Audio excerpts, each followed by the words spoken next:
आइए प्रार्थना करते हैं। स्वर्ग और पृथ्वी की सृजनहार पिता, इस मौका के लिए धन्यवाद देते हैं कि आपके पवित्र और सत्य वचन को सीखने जा रहे हैं। हमें समझने के लिए बुद्धि दे, यीशु के नाम से मांगते हैं, आमीन। जय मसीह के दोस्तों, आज का विषय है क्या हमें पैदावार का 10वां भाग देना चाहिए। दशमांश का नियम मूसा के काल से भी पूर्व से चला आ रहा है। मनुष्यों से मूसा के विशेष नियम देने से पूर्व आदम के दिनों तक मांग की जाती थी कि धार्मिक क्रिया के लिए परमेश्वर को दान चढ़ावें। परमेश्वर की मांगों को स्वीकार करने में वे भेंटों द्वारा परमेश्वर की करुणाओं तथा वरदानों के शांति अपनी कृतज्ञता प्रकट करते।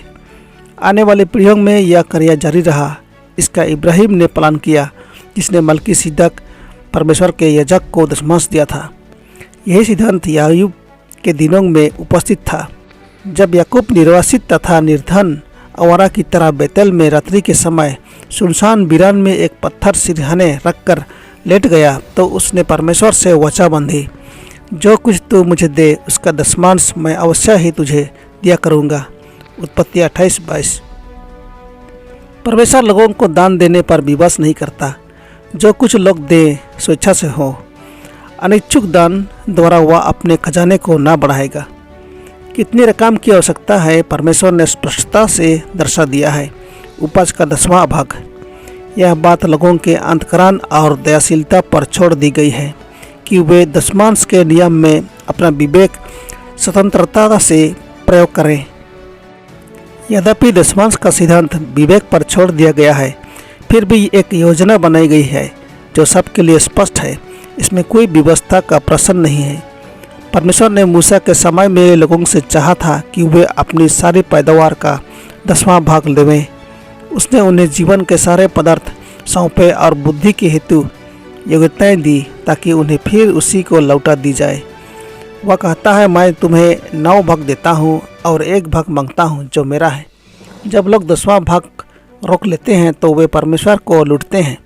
उनकी बढ़ती के दशमांश भाग के अलावा पाप बलि, मेल बलि, अनन्या बलि की भी मांग होती थी। जो कुछ परमेश्वर दावा करता है, अर्थात उपज का 10वां भाग, उसमें से जो कुछ रोक लिया जाता है वह रोकने वाले के विरुद्ध स्वर्गीय पुस्तकों में चोरी व डकैती जैसी दर्ज की जाती है।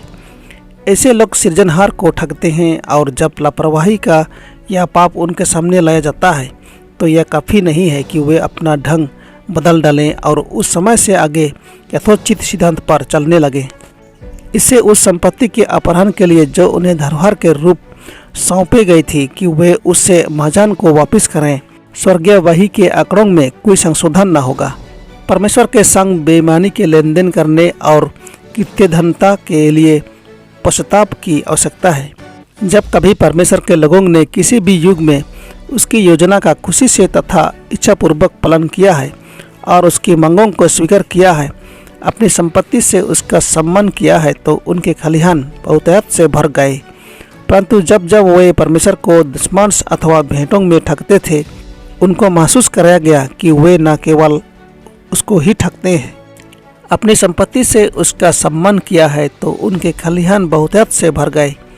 परंतु जब जब वे परमेश्वर को दशमांश अथवा भेंटों में ठगते थे, उनको महसूस कराया गया कि वे न केवल उसको ही ठगते थे, परंतु अपने आप को भी ठगते थे, क्योंकि उसने अपनी आशीषों को उन तक उसी अनुपात से सीमित कर दिया जिस अनुपात से उन्होंने अपनी भेंटें सीमित कर दी थी।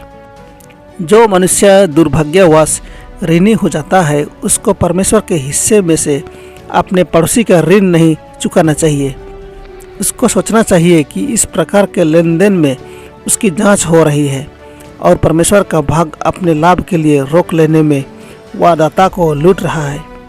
प्रथम वह सारी संपत्ति के लिए जो उसके पास है परमेश्वर का ऋणी है।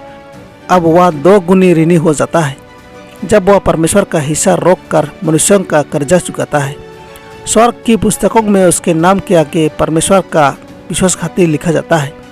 उसको परमेश्वर के साथ हिसाब चुकता करना है, क्योंकि उसने परमेश्वर के रुपये पैसे को अपनी सुविधाएं में लगाया है